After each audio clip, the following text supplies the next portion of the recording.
अस्सलाम वालेकुम। आज के इस लेक्चर में हम मिनिमम स्पैनिंग ट्रीज को फाइंड करने के लिए ग्रीडी एल्गोरिथम्स को स्टडी करेंगे, जो कि प्रिम्स एल्गोरिथम है एंड क्रुस्कल एल्गोरिथम है। तो उससे पहले हम थोड़ा सा मिनिमम स्पैनिंग ट्रीज को रिवाइज कर लें कि minimum spanning tree is basically a sub graph of a tree. और ये जो सब ग्राफ होगा इसमें सारे वर्टिसेस को हम इंक्लूड करेंगे जो आपके पास गिवन ग्राफ होगा, लेकिन जो नंबर ऑफ एजेस होंगे वो आपके पास मिनिमम होंगे। फॉर एग्जांपल, अगर आपके पास गिवन ग्राफ में 5 वर्टिसेस हैं तो एजेस आपके पास 4 होंगे, जो कि आपका एक स्पैनिंग ट्री बनेगा। और जितने टोटल लास्ट लेक्चर में हमने पढ़ा था कि total number of spanning trees जो आप बनाएंगे उसमें जो सबसे मिनिमम वेटेज स्पैनिंग ट्री होगा उसको हम कहते हैं that is our minimum spanning tree. तो यही यहाँ पे डेफिनेशन में बताया गया है कि spanning tree is a sub graph where we is the vertices. आपने सारे वर्टिसेस को इंक्लूड करने हैं और इसका मतलब यह है कि there exist a path from any vertex to any other, कि जितने भी वर्टिसेस होंगे वो सारे कनेक्टेड होंगे लेकिन साइकिल कोई क्रिएट नहीं होगा। ये बात याद रखनी है कि जो भी आपका स्पैनिंग ट्री होगा उसमें कोई साइकिल नहीं होना चाहिए। अगर वो साइकिल होगा तो फिर वो ग्राफ बन जाएगा, वो ट्री नहीं कहलाता। ठीक है जी। और सम जो होगा of the edge weights is minimized. इसका मतलब क्या है कि ऑब्वियसली कि अगर आपके पास ओरिजिनल ग्राफ में 10 वर्टिसेस हैं और 10 एजेस हैं तो आपका जो स्पैनिंग ट्री होगा उसमें 9 एजेस होंगे, तो ऑब्वियसली जो आपका वेट होगा वो मिनिमम हो जाएगा। तो in order for a graph to have a minimum spanning tree the graph must be connected. Graph जो है कनेक्ट होना चाहिए। इसका मतलब क्या है कि आपने सारे वर्टिसेस को इंक्लूड करना है अपने स्पैनिंग ट्री में। और सेकंड के ग्राफ जो है वो मस्ट बी अनडायरेक्टेड ग्राफ आपके पास होना चाहिए जिसका आप स्पैनिंग ट्री फाइंड कर सकते हैं। अच्छा जी, अब हम प्रिम्स एल्गोरिथम को अप्लाई करेंगे to find a minimum spanning tree. तो आपके पास एक ग्राफ गिवन है जिसमें टोटल 9 वर्टिसेस आपके पास हैं।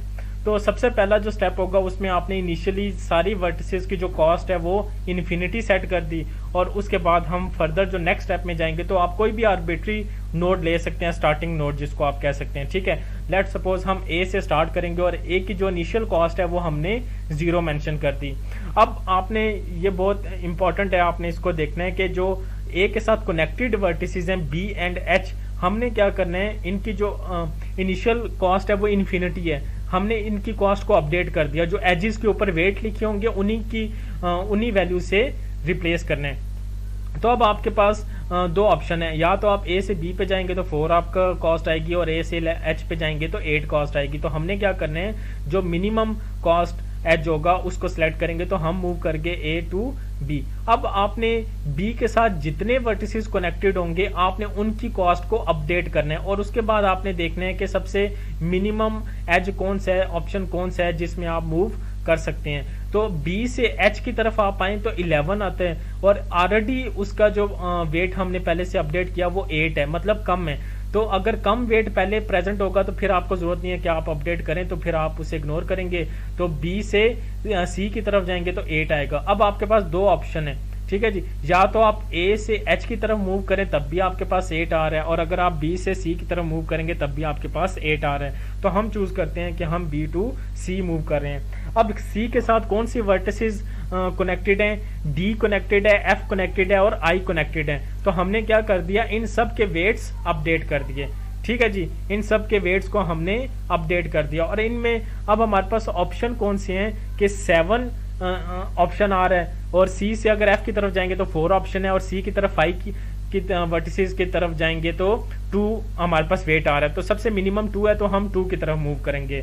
अब हमने देखा कि आई के साथ कौन कौन सी वर्टिसेस अटैच हैं, एच अटैच है और जी अटैच है। एच में पहले से वेट क्या था 8, लेकिन आई से मैं 7 एच की तरफ जाऊंगा तो 7 वेट आ रहा है, तो 7 इज लेस देन 8। तो मैंने एच का जो वेट था उसको अपडेट कर दिया 7, और उसके बाद मैंने आई से जी की तरफ जाऊंगा तो उसका वेट अपडेट कर दिया 6।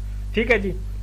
अब हमारे पास ऑप्शन क्या आ रही है, सी से डी की तरफ जाना है तो 6 है, सी से एफ की तरफ जाना है 4, आई से जी की तरफ जाना है 6, और आई से एच की तरफ जाना है तो 7। तो मेरे पास इन सब में जो बेस्ट ऑप्शन है वो ये है कि मैं सी से एफ की तरफ मूव करूंगा जो कि 4 वेट है। ठीक है जी। अब जब मैं एफ की तरफ आऊंगा तो मैं एफ के साथ जितने वर्टिसेस कनेक्टेड होंगे उनको अपडेट करूंगा। तो डी को अगर मैं अपडेट करना चाहूँ तो डी में 7 वेट है, और अगर मैं एफ वाले एज को वेट को देखूंगा तो वो 14 है, ग्रेटर है, तो मैं जरूरत नहीं है उसे अपडेट करने की। और एफ के जो ई के साथ है उसको मैंने अपडेट कर दिया, और एफ कनेक्ट है जी के साथ, जो कि पहले जी का वेट कितना था 6, लेकिन अगर मैं एफ से जी की तरफ मूव करूंगा तो 2 वेट आ रहा है, तो मैं जी का वेट 2 अपडेट कर दूंगा जो कि मिनिमम है। ठीक है जी। और इसके बाद जो है तो मैं जो मिनिमम होगा जो मेरे पास जी वर्टिस है उसकी तरफ मूव कर दूंगा। अब जी से अगर मैंने एच की तरफ मूव करना है तो मेरे पास 1 वेट आ रहा है। ठीक है जी। और एच का वेट पहले से जो अपडेटेड है वो कितने 7, तो मैं क्या करूंगा उसको अपडेट करूंगा विद 1, और मैं जी से एच की तरफ मूव कर जाऊंगा। उसके बाद मेरे पास अनविजिटेड वर्टिसेस जो रह गए वो डी रह गया और ई रह गया। अब डी तक जाने के लिए मेरे पास 2 ऑप्शन है, या तो मैं सी से जाऊंगा या एफ से जाऊंगा। सी से अगर मैं जाऊंगा तो मेरे पास 7 वेट आ रहा है, और अगर एफ से जाएंगे तो 14 है, जो कि पॉसिबल नहीं है। तो मैं सी से डी की तरफ मूव कर गया, और डी से ई की तरफ मूव करने के लिए मेरे पास 2 ऑप्शन है। अगर एफ से जाएंगे तो 10 वेट आएगा, और अगर 9 से अगर मैं डी से जाऊंगा तो वेट कितना आ रहा है 9। तो जो ई पे ऑलरेडी अपडेटेड वेट है जो कि 10 है, जो एफ की वजह से हमने अपडेट किया था, उसको हम रिप्लेस करेंगे जो एज है डी का जो एज है। ठीक है जी। तो उसको हमने रिप्लेस किया 9 से। तो this is our last vertex जिसको हमने जो है तो बेसिकली अचीव कर लिया। तो अब कोई ऐसा वर्टिस नहीं है कि जिसको हमने विजिट ना किया हो। तो ये जो आपका ग्राफ है ए बी सी ई, जिसमें जो जितने भी आपके पास वर्टिसेस हैं वो सारे कनेक्टेड हैं, कोई इसमें साइकिल नहीं है, तो that is your minimum spanning tree. और इसमें जितने भी एजेस के ऊपर वेट लिखे हैं अगर आप इन्हें काउंट करेंगे, ठीक है जी, तो वो आपका क्या आ जाएगा, मिनिमम स्पैनिंग ट्री का टोटल वेट आ जाएगा। तो आई होप आपको अंडरस्टैंडिंग हुई होगी कि आप मिनिमम स्पैनिंग ट्री को कैसे फाइंड कर सकते हैं। Thank you.